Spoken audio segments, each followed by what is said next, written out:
ఓం నమో నారాయణ. ఆర్జిత సేవ, వర్చువల్ సేవ అంటే ఏమిటి? దాని గురించి విపులంగా చూద్దామా? కరోనాను మీరు మర్చిపోయుండరు. ఆ కాలంలో భక్తులకు ఆలయ ప్రవేశం నిలిపివేయబడింది. కాని ఆలయంలోని నిత్య పూజలు, సేవలు ప్రతిరోజూ కొనసాగుతూనే ఉండేవి. ఆ సమయంలో భక్తులు తమ జన్మదినం, వివాహ వార్షికోత్సవం వంటి ప్రత్యేక రోజులలో స్వామివారిని దర్శించుకోవాలని కోరిక పెట్టుకుని ఉండేవారు. వారి కోసం రూపొందించబడిన టికెట్ని ఈ ఆర్జిత వర్చువల్ టికెట్ అంటారు.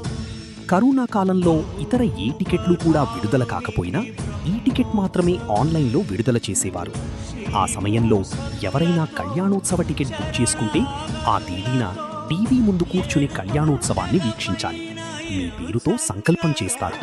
ఈ కళ్యాణోత్సవ టికెట్కు 1 సంవత్సరంలోపు దర్శన తేదీని ఎంచుకోవాలి. ఇదే టికెట్ను ఇప్పటికీ కొనసాగిస్తున్నారు. ఉదాహరణకు వచ్చే 22వ తేదీన విడుదలయ్యే కళ్యాణోత్సవ వర్చువల్ టికెట్ను బుక్ చేస్తే టికెట్ వెంటనే రాదు.